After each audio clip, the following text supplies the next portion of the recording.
Welcome back students, આપ સૌનું આપણી યુટ્યુબ ચેનલમાં હાર્દિક સ્વાગત છે. વિદ્યાર્થી મિત્રો, આપણે આ વિડીયોની અંદર પ્રખરતા શોધ કસોટી ધોરણ 9 વિષય વિજ્ઞાન most IMP MCQ chapter number 4ના આપણે આ વિડીયોમાં જોવાના છીએ, જે તમારી આવનારી 9 ફેબ્રુઆરી 2024ના રોજ પ્રખરતા શોધ કસોટી લેવાશે. એમાં ખૂબ જ ઉપયોગી તમને થશે. તો શરૂઆત કરીએ. પહેલો પ્રશ્ન છે કે દ્રવ્યના મૂળભૂત બંધારણીય ઘટકો કયા છે? તો એમાં જવાબ આવશે સી, એ અને બી બંને. ઇલેક્ટ્રોનની શોધ કયા વૈજ્ઞાનિકે કરી હતી? તો એમાં જવાબ આવશે જે થોમ્સન. ત્રીજો પ્રશ્ન, પ્રોટોનની શોધ કયા વૈજ્ઞાનિકે કરી હતી? તો ત્રીજામાં તમારો જવાબ આવશે એ ગોલ્ડસ્ટીન. ચોથો પ્રશ્ન, પરમાણુના કેન્દ્રમાં ધન વીજભાર છે તે નીચેના પૈકી શેનાથી નક્કી થયું? તો જવાબ આવશે રુથરફોર્ડનો પરમાણુય નમૂનો. પાંચમો પ્રશ્ન, અર્નેસ્ટ રુથરફોર્ડે સોનાના પાતળા વરખ પર કયા કણોનો મારો ચલાવ્યો હતો? એમાં જવાબ આવશે આલ્ફા. એન કોષમાં મહત્તમ ગોઠવી શકાતા ઇલેક્ટ્રોનની સંખ્યા કેટલી છે? તેમાં જવાબ આવશે 32. સાતમું, કાર્બન પરમાણુ માટે ઇલેક્ટ્રોનની કઈ વહેંચણી યોગ્ય છે?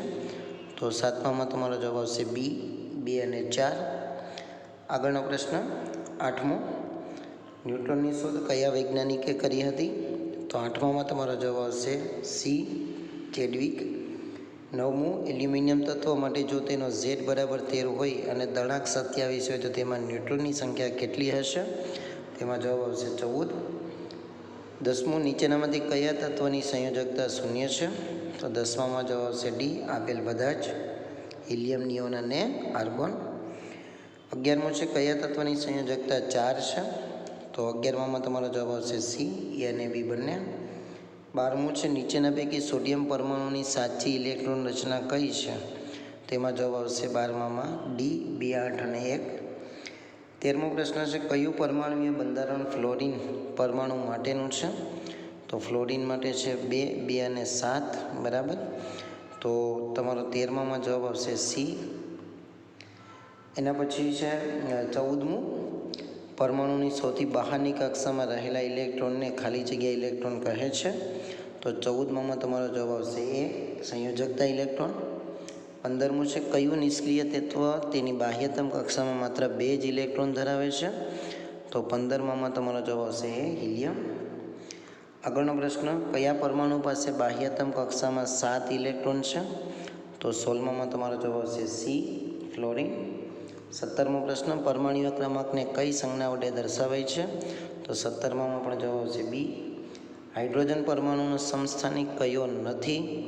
તો 18મામાં તમારો જવાબ આવશે ડી, હાઇડ્રોનિયમ.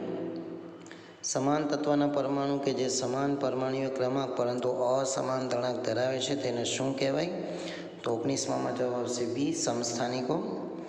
20મો છે સમસ્થાનિકો ક્યાં ક્યાં વપરાય છે? તો 20મામાં જવાબ આવશે સી, ગોઈટર રોગની સારવારમાં. 21મો, સમદળીયમાં ખાલી જગ્યા હોય છે? તો 21મામાં જવાબ આવશે સી, પ્રોટોન અને ન્યુટ્રોનની સંખ્યા. એના પછી આગળ વધીએ. 22મું, નીચેનામાંથી સમદળીય પરમાણુઓ કયા છે? તો 22મામાં જવાબ આવશે બી, કેલ્શિયમ અને આર્ગોન.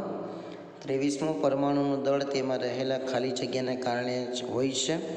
તો 23મામાં તમારો જવાબ આવશે સી, પ્રોટોન અને ન્યુટ્રોન. 24મો પ્રશ્ન, કોઈપણ પરમાણુના જેટલા ઇલેક્ટ્રોનની બાહ્યતમ કક્ષામાં ભાગીદારી થાય છે તે સંખ્યાને જે તે તત્વની ખાલી જગ્યા કહે છે?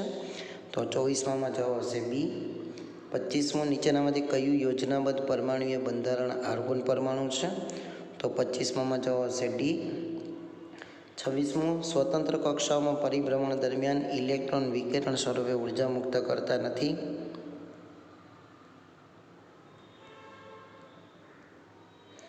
તો એમાં તમારો જવાબ આવશે ઇલેક્ટ્રોન આ અભિધારણા કોણે આપેલી હતી? તો 26મામાં તમારો જવાબ આવશે સી, નીલ્સ બોહર. કોઈપણ તત્વનો પરમાણુય ક્રમાંક ખાલી જગ્યાની સંખ્યા? તો 27મામાં જવાબ આવશે બી, પ્રોટોનની સંખ્યા. 28મો, એલ્યુમિનિયમ પરમાણુની સંયોજકતા જણાવો? તેમાં જવાબ આવશે 3. પરમાણુને દર્શાવવાની કઈ રીતે સાચી છે? તો 29મામાં જવાબ આવશે એ. અને 30મું છે પરમાણુના કેન્દ્રમાં રહેલા પ્રોટોન અને ન્યુટ્રોનની કુલ સંખ્યાના સરવાળાના તત્વોને શું કહે છે? તો તો 30માં જવાબ આવશે બી દડાણ. તો અહીંયા મોસ્ટ એમપી 30 MCQ પૂર્ણ થાય છે વિદ્યાર્થી મિત્રો. આપણા વિડીયોને લાઇક અને શેર જરૂર કરજો અને સાથે સાથે કમેન્ટ પણ કરજો કે વિડીયો તમને કેવો લાગ્યો. અને યુટ્યુબ ચેનલને હજુ સુધી સબસ્ક્રાઈબ ન કરી હોય તો સબસ્ક્રાઈબ કરી બાજુના બેલ આઇકોનને પ્રેસ કરજો. Thank you very much.